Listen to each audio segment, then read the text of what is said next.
Social মিডিয়ায় post করেছেন বিরোধী দলনেতা এবং সেখানে তিনি তিনটে ছবি পোস্ট করে তিনি যেটা সেখানে দেখাচ্ছেন যে 25 লক্ষ টাকা করে আরণ্যক ট্রেডার্সের কাছ থেকে টাকা নেওয়া হয়েছে বা টাকা ট্রান্সফার হচ্ছে একটি অ্যাকাউন্টে, যেখানে ওপরে হেডিংয়ে লেখা রয়েছে দেবের কীর্তি, দেবের প্রতিক্রিয়া, দেবের কাছ থেকে নেব।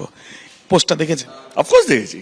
এবং আমি তো প্রথমে কাকে ধন্যবাদ দেবো আগে বুঝতে পারছি না, হিরণকে দেবো না শুভেন্দুদাকে দেবো, কাকে দেবো ধন্যবাদ। 2.5 বছর ধরে মনের মধ্যে অনেক কথা জমেছিল, কারণ যে কোনো এজেন্সি যখন তদন্ত হয় তখন সেই তদন্ত নিয়ে বেশি কথা বলা যায় না। আমি খুব আশ্চর্য হলাম এই যে ইডি সিবিআইয়ের কাছে যে ডকুমেন্টসগুলো ছিল সেটা শুভেন্দু অধিকারীর কাছে কেন কি করে পৌঁছলো। এটা শুধু ইডির কাছে থাকা উচিত বা সিবিআইয়ের কাছে থাকা উচিত বা হোম মিনিস্ট্রির কাছে থাকা উচিত বা কোর্টের কাছে থাকা উচিত।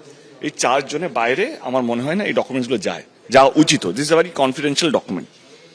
সেকেন্ডলি এই তার মানে এটা ক্লিয়ার যে শুভেন্দু অধিকারীর কাছে সোর্স আছে, মানে he can connect and disconnect with this সোকল agency. Secondly যেই টাকাটা নিয়েছিলাম সেই টাকাটা আমি অনেক আগে বলেছি টাকা দিয়ে দিয়েছি, টাকা নেওয়া টাকা ফেরত গেছে, রইল কথা গরুচুর। এইবারে যে পিন্টু মন্ডলের কথা অনেকবার স্টেজে বলেছেন, পিন্টু মন্ডল। আপনিও তো আজকে একটা পোস্ট করেছেন, আমরা দেখছি। এবারে এই ডকুমেন্টস আমার কাছে ছিল কিন্তু আমি কোনোদিন আপলোড করিনি মানে এটা তদন্ত হচ্ছে, যখন তদন্ত হবে তখন যাবে। এবারে আজকে আমার মনে হলো যেই প্রার্থী এখানকার বিজেপির প্রার্থী, তিনি 3 বছর ধরে আমাকে গরুচোর বলে যাচ্ছেন, গরুচুরি টাকা গরুচুরি। আর যে কার সঙ্গে না পিন্টু মন্ডলের সাথে আমার যোগাযোগ আছে, উনি কোনোদিনও বলেননি যে ওনার সঙ্গে পিন্টু মন্ডলের যোগাযোগ ছিল এবং উনিও টাকা নিয়েছেন, উনিও কাজ করেছেন। হিরণের কথা বলছে অফকোর্স।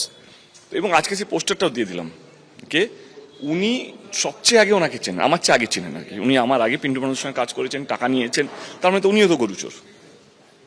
আমি যদি টাকা নিয়ে কাজ করে থাকি, আমি যদি গরুচোর তা তুমিও গরুচোর।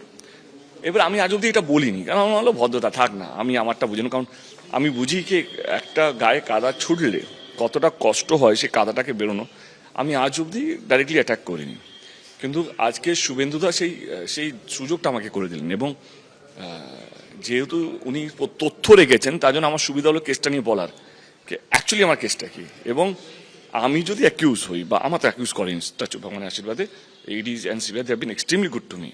এবং আপনাকে বেশ কয়েকবার ডাকাও হয়েছিল এই মামলা, আমি গেছিও, আমি স্টেটমেন্ট রেকর্ডও হয়েছে। যদি আমি গরুচোর হই তাহলে ইন্ডাস্ট্রি 90% অ্যাক্টার্স গরুচোর। যেমন কেন বলতে তুমি তো পেপারের মধ্যে আছে, একটু সার্ভে করো, তোমরা একটু রিসার্চ করো। মানে সব দোল বলে ইচ্ছে করো, রথযাত্রার দিন সবগুলো 2009 থেকে শুরু করো, রথযাত্রার যে কোনো পেপার খুলবে তারা অ্যাড দেয় প্রত্যেকটা কে কার সঙ্গে কে টিম আছে। তো সেই জায়গা থেকে বড় বড় অ্যাক্টররা এর সঙ্গে কাজ করেছে, ডাকা কাউকে হয়নি, শুধুমাত্র আমাকে হয়েছে। মানে বড় বড় অ্যাক্টর বলতে আপনি কি টলিউডের কথা বলছেন? আপনাদের ইন্ডাস্ট্রি টলিউড সবাই আছে এর মধ্যে। উনি অ্যাকচুয়ালি বিখ্যাত ছিলেন, শো অর্গানাইজার ছিলেন, তো উনি সবার সঙ্গে কাজ করেছেন, আমিও কাজ করেছি। কিন্তু তদন্তের জন্য আমাকে ডাকা হয়েছে কারণ আমি টিএমসির এমপি বলে। এবং আজকে আমার মনে হয় আমি থ্যাংক ইউ বলতে চাই শুভেন্দু অধিকারীকে, কারণ এই সুযোগটা দেওয়াকে। আজকে 2.5 বছর ধরে যে কষ্টটা চেপেছিল আমার মধ্যে, মনের মধ্যে, কি আমি বলতে চাই কিন্তু বলতে পারছি না, আজকে ওই সুযোগটা আমাকে শুভেন্দু অধিকারী করে দিলেন। এবং তাকে লাভ ইউ, কারণ আজকে মন খুলে কথা হয়েছে শুভেন্দু অধিকারীর সঙ্গে করেছি। কি বলেছিলেন? হ্যাঁ, আমি আর আমার সঙ্গে ভালো সম্পর্ক কেন করবো, আমি তো লিখেওছি। কি লিখলেন? সেটা বলা যাবে কি লিখবো। আমি বলছিলাম সবারই সঙ্গে ভালো সম্পর্ক, আমি ঝগড়াও করতে পারি সবার সাথে। কিন্তু রিপ্লাই কি পেলেন?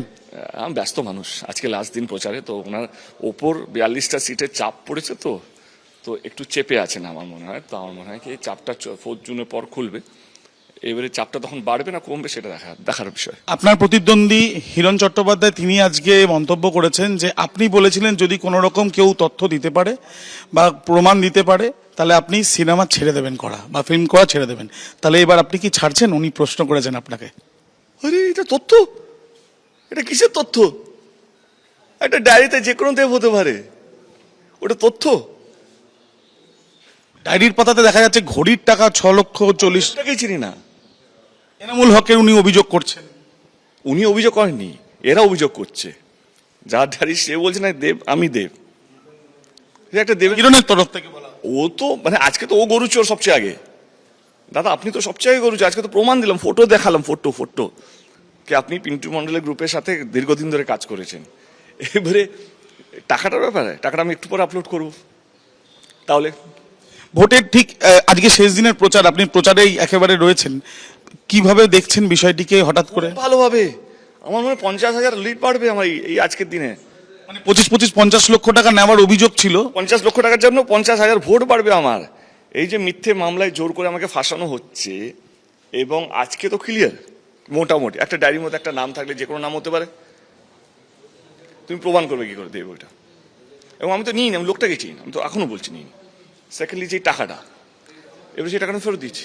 ব্যবসার জন্য আমাদের টাকা নিতেই হয়, আর 6 মাস না 8 মাসের মধ্যে টাকা ফেরত দিয়েছি। আজকে দিনই, তখন দিই 2017 এটা রাখা আছে, 2017তেই ফেরত দিয়েছি আমি।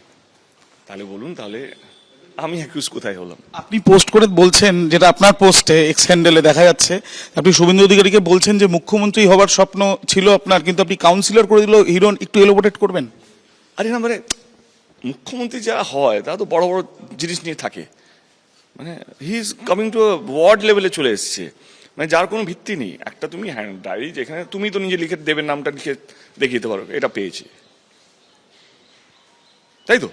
এটা যে কোনো মানুষ একটা ডায়েরিতে নাম লিখে দেখিয়ে দেবো, এই তো আমার কাছে টাকা নিয়ে, প্রমাণ তো হবে, প্রুফ তো। আমি তো বলছি, ওপেনলি বলছি, মিডিয়ার সামনে বলছি, 100 বার বলেছি কি আমি চিনি না এই লোকগুলোকে। হ্যাঁ, পিন্টু মণ্ডল চিনি, পিন্টুর সঙ্গে কাজ করেছি, আমি তো প্রথম দিন দিয়ে বলছি আমি কাজ করেছি। এবার আজকে বললাম শুধু আমি না, সবাই কাজ করেছে। আপনি যে ছবিটা পোস্ট করেছেন সেখানে হিমেশ রেশমিয়া থেকে আরম্ভ করে গোবিন্দা, বলিউডের স্টার পায়েল, সবাই, আরো অনেক আছে। যদি চাও আমি আরো আরো ফটো, আরো তারকাদের ছবি দেখাতে পারবো। যারা এখন বর্তমানে কাজ করছে। সবাই কাজ করছে।